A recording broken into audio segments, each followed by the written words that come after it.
Well, we are celebrating stories about strong women this month, and for this month's Well-Read segment with best-selling author Chantel Guertin, tell me about your picks. They are all looking so delicious. That's what I find when I read books. I just want to eat my way through them. Oh my gosh, I love that. Yes, me too.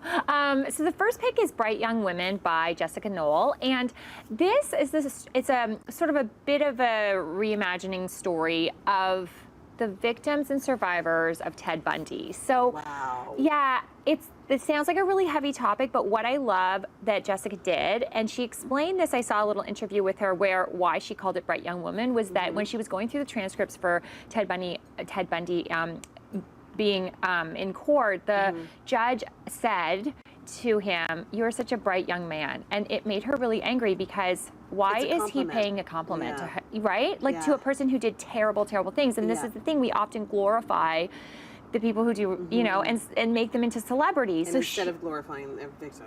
Right, like, and so she wanted to take that, what happened to the victims and survivors. So it's a story of two women across the country who are drawn together, they're strangers, because they both believe that one of the women may be one of his victims. Right. So it's just, the writing is fantastic, and I just love that twist that she put on it and tells that story. And those are the strong women, right? Yeah, that's true. And we know that stories of these kinds of terrible acts happening to women. And these women kind of come out and use their voice to express. Yeah. Yeah. Wow. Okay. Okay, the next book I have is What Wild Women Do. This is by Karma Brown.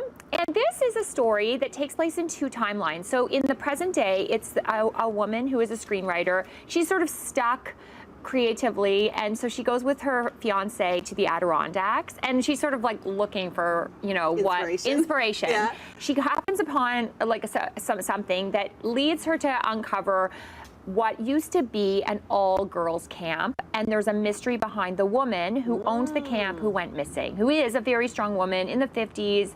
You know, these women who, I mean, in the 50s, women were so strong, but we often thought that they were just these housewives. And so it's a story and how she sort of finds her footing and uncovers this mystery. And the, you know, men in this story are really a backseat, which is like, it's really, this is a woman's book. This is a good woman empowering story. Yeah. Okay, and praise for Emma Cline. Okay, so this book is set in Long Island, and it's the story of a woman who makes this like little mistake at a dinner party, and they take her back to the train station, but she doesn't leave. She just kind of floats around. And so this is I read a review of this, just somebody on Amazon saying that it was completely banal and spellbinding. And that is the perfect way to describe it. The writing is so beautiful. And it's that, remember in your 20s when you just thought you didn't know what you were going to do and you're floating. It feels a little like The Bell Jar. It had vibes of that, like just that sort of like lostness. But this is the thing why I picked this, is because actually this woman has the power. She is a strong woman, but she doesn't see it. And you're just like, I thought this was perfect to read right now because we have this end of summer feeling. And it is that feeling of like, what's happening with your life? And she's sort of wafting through the book.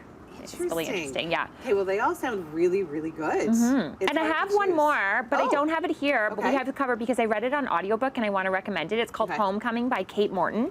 And it is read by Claire Foy, who played the queen in the first 2 seasons of The Crown. Yes, my favorite. So, yeah, I mean, I love sometimes when you love an actor, it can make everything in the audiobook. So this one's a great story of a woman who's a journalist. She's sort of hunting for her next story, and she goes home to visit her ailing grandmother and uncovers that this mystery that was never solved.